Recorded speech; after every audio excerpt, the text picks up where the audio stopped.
नमस्कार साथियों, the dignity के यूट्यूब चैनल पर मैं आशुतोष आप सभी का फिर से स्वागत करता हूं और उम्मीद करता हूं कि आप सभी स्वस्थ होंगे और अपनी पढ़ाई में लगे हों।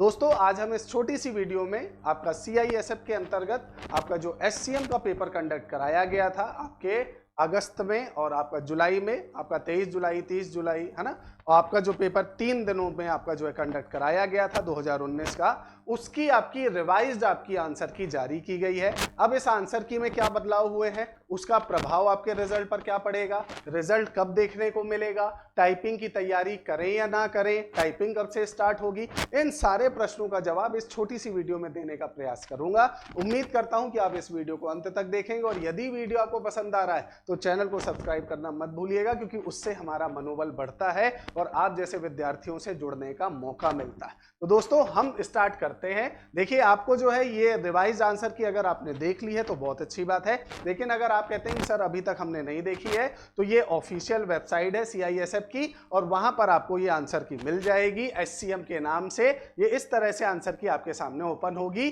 CISF की, है ना। अब यहां पर देखिए, इन्होंने शुरू में बता दिया कि भाई पेपर 3 दिन कंडक्ट हुए थे, 23 तारीख को, 30 तारीख को और 6 को। ये 2 पेपर जुलाई में हुए थे और ये आपका अगस्त में संपन्न हुआ था। टोटल भारत में 55 सेंटर्स थे जिनमें ये पेपर संपन्न कराया गया। ठीक है। अब उसके बाद इन्होंने बताया कि भाई हर दिन आपका 3 दिन में 2 शिफ्टों में पेपर हुआ है। अब उसके अंतर्गत आपका जो है इन्होंने नॉर्मलाइजेशन और सारा कुछ आपका यूज करते हुए, प्रायोरिटी में देखते हुए, सब कुछ आपका जो है पूरा निकालते हुए इन्होंने आंसर की दोबारा रिवाइज की है। ठीक है। अब रिवाइज आंसर की में आपको 2-3 चीजें ध्यान रखनी। पहला, मीडियम देखना है, इंग्लिश है या हिंदी, पहली चीज। दूसरा, आपका जो डे है, 3 दिन ही पेपर हुआ है, 23 तारीख को हुआ है, 30 तारीख को हुआ है, उसके बाद हुआ है ना। तो अगर आपका पेपर 23 तारीख को है तो उस हिसाब से देखना है और शिफ्ट ध्यान रखना है। तो 3 चीजों का ध्यान रखना है, शिफ्ट देखना है, डेट देखना है और मीडियम देखना है। अब जैसे यहां पर आपके सामने देखिए 23/7/2023 का जो पहला शिफ्ट है उसके चारों सेट है ABCD, है ना। और चारों सेट में अगर आप देखेंगे बच्चों, तो चारों सेट में आपका यहां पर ग्रुप जो A है उसमें 2 क्वेश्चन को ब्लैकआउट किया गया है, 36 और 37 नंबर को, है ना। और यहां पर आपका चेंज किया गया है 30 और 31 नंबर को, ये आपका जो है। ठीक है। उससे आगे बढ़ेंगे तो ये भी देखिए वही शिफ्ट है, उसमें आपका जो है ग्रुप B का 43 और 44 मतलब 4 क्वेश्चन हो गए। और यहां पर भी आपका जो 49-50 C में हो गए 2। ठीक है। और आप देखेंगे तो ये एक और आपका 77 नंबर है, ये भी आपका जो है ब्लैक कर दिया गया है। 82 नंबर है आपका जो है C सेट में, उसका D है। तो इस तरह से करके आप देखते चलेंगे तो ये आपको अपनी शिफ्ट वाइज आपकी जो आंसर की है वो मिल जाएगी। ये रिवाइज्ड आंसर की है, याद रखना। तो इससे आपका कैलकुलेशन करना जरूरी है। इससे पहले जो आंसर की थी अब उसको चेंज कर दिया गया है। और ये देखिए यहाँ पर सभी जगह पर जहां जहां डाउटफुल है, जहां जहां पर आंसर्स चेंज किए गए हैं, वहां पर आंसर्स चेंज करके इस तरह से ब्लैक कर दिया गया कि भाई देखिए इन प्रश्नों में विवाद था और इन विवादित प्रश्नों के ये ऑप्शंस चेंज हो गए। ठीक है। अब इसके बाद देखिए, ये आपका फर्स्ट शिफ्ट है, हिंदी मीडियम है ना। तारीख वही है, मीडियम अलग हो गया है। अब यहां पर आप देखेंगे तो यहां पर अलग अलग प्रश्नों में आपका संख्या दिखेगी। ये देखिए 36 37 A में हो गया, 30 31 हो गया यहां पर। ठीक है।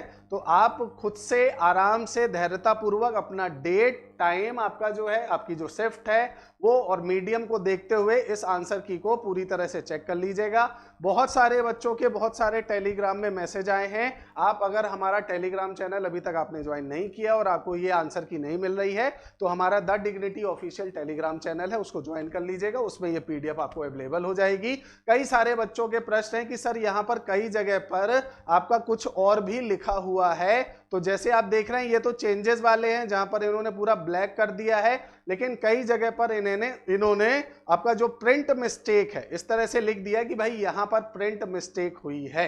ठीक है। क्वेश्चनों में प्रिंट मिस्टेक भी हुई है, वो यहां पर दिया गया है। तो अब जैसे कि मैं आपको दिखा रहा हूं, यहां पर कहीं एक आध दिख जाएगा आपको। आप शिफ्ट वाइज ये देखिए बेटा, ये सेकंड शिफ्ट है, हिंदी मीडियम की है ना। तो आप शिफ्ट वाइज अपना जो पेपर है उसकी आंसर की एक बार मैच कर लीजिएगा, क्योंकि जितनी जल्दी आप आंसर की मैच करेंगे उतनी जल्दी आपको पता चलेगा कि भाई आपके कितने मार्क्स आ रहे हैं। और मार्क्सों में आपको याद रखना है कि अब आगे चलकर आपको टाइपिंग पर ध्यान देना है, क्योंकि अगर टाइपिंग में आप फेल हो गए तो सारा मामला बिगड़ जाएगा, है कि नहीं। तो आपको अब टाइपिंग जो है, और मेरे अनुसार जो है अभी तक तो आप लोगों ने टाइपिंग की तैयारी कर भी रखी होगी, क्योंकि इससे पहले मैंने कट ऑफ पर एक वीडियो बनाई भी थी और उसे आप लोगों ने ढेर सारा प्यार दिया था, उसके लिए बहुत बहुत धन्यवाद। तो मेरे अनुसार आपका जो है, आप लोगों ने अभी अपना टाइपिंग जो है वो चालू कर दिया होगा। लेकिन जिन विद्यार्थियों ने नहीं चालू किया, ये देखिए, ये दिखाना था मुझे आपको। ये देखिए आप सामने यहाँ पर 27 नंबर आपका जो है ये बी आपका सेट है, और तारीख जो है ये कौन सी है, ये 30 तारीख की सेकंड शिफ्ट है ना। हिंदी आपका इंग्लिश मीडियम है। यहाँ पर इन्होंने देखिए ये आपका 27 नंबर पर प्रिंटिंग एरर दे दिया है, यहाँ पर 31 नंबर में प्रिंटिंग एरर दे दिया है, यहाँ पर 33 नंबर में है, यहाँ 37 और 39 नंबर में प्रिंटिंग एरर है। तो ये इस तरह से आपको आंसर की देखने को मिल जाएगी। तो ये आंसर की आप आराम से देखकर दोबारा रिवाइज कर लीजिएगा, आपके नंबर कितने हो रहे हैं, क्योंकि वो ज्यादा महत्वपूर्ण है। अब जो सबसे महत्वपूर्ण विषय उठता है, उसके 2-3 प्रश्न हैं जो मैं आपके सामने प्रस्तुत कर रहा हूं। पहला प्रश्न ये है, बच्चे ये कह रहे हैं कि सर रिजल्ट कब तक आएगा, हम टाइपिंग चालू करें या ना करें। तो देखिए आप सभी विद्यार्थियों के लिए एक चीज जानना बहुत ज्यादा जरूरी है, और वो चीज ये है कि यदि आपके ओवरऑल नॉर्मलाइजेशन आपका जो है उसका फायदा होगा, बाद में हम देखेंगे। लेकिन यदि आपके जो है 75 से 80 नंबर के बीच में आपके मार्क्स आ रहे हैं, तो आप सभी टाइपिंग की तैयारी चालू कर दीजिए, क्योंकि टाइपिंग के लिए आपको ज्यादा समय नहीं मिलेगा। पता चला जब टाइपिंग के लिए आपको बुलाया गया, उस समय पर आपकी टाइपिंग स्किल इतनी मजबूत नहीं थी कि आप वहां पास नहीं हो पाए या फेल हो गए, तो उसका आपका जो है आपको रिग्रेट या पछतावा बहुत ज्यादा होगा। तो टाइपिंग प्रारंभ कर दीजिए। फिर से मैं बोल रहा हूं कि अगर आपके 78 या 75 75 से लेकर आपका जो है 80 के आसपास आपके नंबर हैं, तो आपको जो है टाइपिंग का कॉल आ जाएगा। टाइपिंग के लिए आप जो है पूरी तरह से तैयारी रखें। बात समझ में आ रही है। इसके बाद अगर हम बात करते हैं, तो कई सारे बच्चों के आपके जो है कमेंट भी आए हैं, मैसेज भी आए हैं। हाइट को लेकर बहुत ज्यादा आपका दुविधा है बच्चों को लेकर। तो देखिए जहां तक मेरा अनुमान है, जहां तक CISF के नोटिफिकेशन को मैंने देखा है, तो उसके अंतर्गत आपका जो जनरल, OBC और SC के लोग हैं, उनके लिए हाइट का पैरामीटर मेल के लिए 165 सेंटीमीटर है, फीमेल के लिए आपका जो है लगभग 155 सेंटीमीटर। ठीक है। वहीं अगर हम बात करें आपका जो है ST के लिए, तो वो 162.5 आपका जो है वो है मेल के लिए, और लगभग 150 सेंटीमीटर फीमेल के लिए है। कुछ ऐसे राज्य हैं जैसे असम, मेघालय, नागालैंड, त्रिपुरा, मिजोरम, हिमाचल प्रदेश, जम्मू कश्मीर, यहां पर आपके कुछ समुदाय के जो लोग हैं, है ना, जो जनजातियां हैं, शेड्यूल्ड ट्राइब्स वाले हैं, उनके लिए भी आपका जो है वो एक क्राइटेरिया बनाया गया है। तो जो आपके हिमाचल प्रदेश के हैं, आपके जम्मू कश्मीर के हैं, आपके असम, मेघालय, त्रिपुरा, मिजोरम से संबंधित जो जनजाति वाले बच्चे हैं, उनके लिए भी जो हाइट है वो आपका पुरुषों और महिलाओं में अगर देखा जाए तो 162 सेंटीमीटर के आसपास आपका जो है पुरुषों के लिए है, और महिलाओं के लिए 150 सेंटीमीटर है। तो अगर आपका जो है हाइट आपके इसके एवरेज में आ रही है, इसके अनुमान में आ रही है, तो अच्छी बात है।